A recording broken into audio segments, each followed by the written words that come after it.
Baik, bismillahirrahmanirrahim. Assalamualaikum warahmatullahi wabarakatuh. Perkenalkan, nama saya Anang Paiwa Hidayatullah dari jurusan Teknik Informatika Institut Teknologi Garut dengan NPM 2006189. Dalam video ini, saya akan mempresentasikan atau membahas sedikit mengenai konsep planning dari metode constant costing dari mata kuliah kecerdasan buatan. Dalam video ini juga saya akan lebih membahas mengenai studi kasus yang ada di dalam konsep planning menggunakan constant costing. Sebelum ke konsep constant costing, kita perlu mengetahui apa itu planning dalam kecerdasan buatan. Teknik perencanaan atau planning dalam kecerdasan buatan berbeda dengan search-based problem solving. Dalam hal ini, referensi goal, threat, dan action juga berbeda. Dalam referensi dan pembangunan urutan-urutan action, planning berusaha untuk mengatasi kesulitan-kesulitan yang dialami dalam search-based problem solving. Kemudian ada juga pengertiannya atau arti dari konsep planning. Perencanaan dalam kecerdasan buatan adalah proses menghasilkan urutan tindakan atau keputusan yang memungkinkan untuk mencapai tujuan tertentu. Lalu juga ada sistem kecerdasan buatan menggunakan algoritma dan teknik untuk menghasilkan rencana yang optimal atau memadai berdasarkan informasi yang ada. Dan itu sekilas mengenai pengertian dari konsep planning. Kemudian juga kita menuju ke apa itu metode constant costing dalam konsep planning. Oke, di sini dijelaskan bahwa constant costing adalah proses memasukkan batasan atau pembatas tertentu dalam proses perencanaan kecerdasan buatan. Tujuannya adalah menghasilkan rencana yang memenuhi kriteria dan pembatas yang ditentukan. Melalui constant costing, sistem kecerdasan buatan dapat mempertimbangkan batasan tersebut saat menghasilkan rencana yang memadai. Kemudian ada seperti yang telah saya jelaskan bahwa kita akan lebih membahas mengenai studi kasus, dan ini adalah studi kasus yang mengenai studi kasus real world problem dan akan diselesaikan dengan metode CP atau constant costing yang telah dijelaskan tadi. Dan ini adalah sebuah studi kasusnya di mana ada initial state atau state pertama yang ada di dalam studi kasus ini adalah sebagai berikut.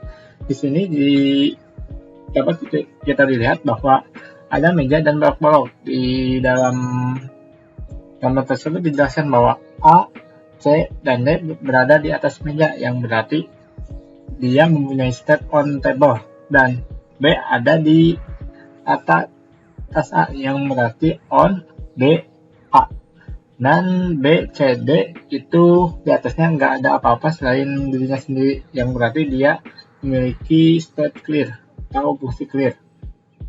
Kemudian ini adalah initial state yang berarti state pertama awal.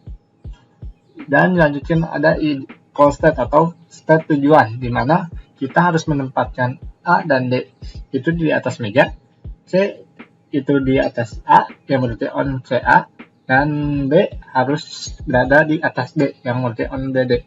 Kemudian C dan B juga harus clear, yang berarti di atas C dan B tidak ada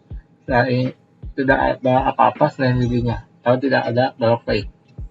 Dan kita akan menyelesaikannya dengan menggunakan metode constant costing, yang dimana tahap penyelesaian dalam constant costing dibagi atau memiliki alur. Yang pertama itu kita harus mengetahui variabel yang digunakan. Dari gambar tadi bisa kita lihat dan kita bisa terapkan di dalam variabelnya, yaitu B, A, C, D, karena dalam balok tersebut ada A, B, C, D, dan sesuaikan dengan urutan yang lebih jelas lagi. Kemudian tahap kedua atau alur kedua, kita harus mengetahui domain untuk variabel. Dari tahap pertama kita bisa menentukan domainnya, yaitu B, A, C, D. Dan tahap ketiga yaitu kita harus mengetahui juga kendala yang digunakan atau fase yang digunakan untuk menyelesaikan masalah ini.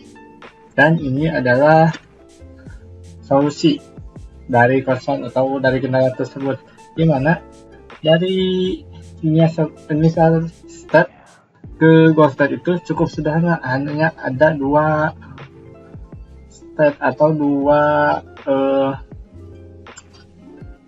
dua langkah yang harus dilakukan untuk mencapai goal state. Dapat dilihat ini adalah state awal, di mana initial state yang harus menuju ke goal state.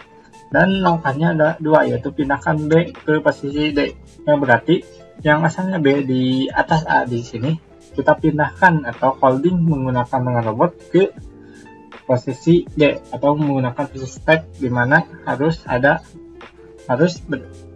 state akhirnya B di atas D, yang berarti on B, D. Dan kemudian A akan menjadi kosong atau clear, dan B ada di atas B, D. Dan kemudian setelah itu kita mendapatkan posisi di mana A dalam kondisi clear, C juga dalam kondisi clear, dan B on B, D, di mana B di atas D dan B dalam posisi clear juga. Dan kita bisa memindahkan dengan tahap 2, pindahkan C ke posisi A. Maksudnya yang asalnya C ada di atas meja, kita holding dengan remote dan melakukan stack dengan A, yang dimana kita mendapatkan sebuah kondisi di mana C di atas A atau C on A, dan on table C itu dihapus. Dan akhirnya kita udah mencapai sebuah goal state, di mana state-nya yaitu C di atas A, B di atas D, kemudian B dan C dalam kondisi clear atau tidak ada apa-apa selain dirinya, dan on table A dan B. Tetapi untuk ini adalah batasan untuk tahap selanjutnya, karena ini bukan tahapan akhir, di mana sistem tidak akan membaca dengan simpel seperti ini.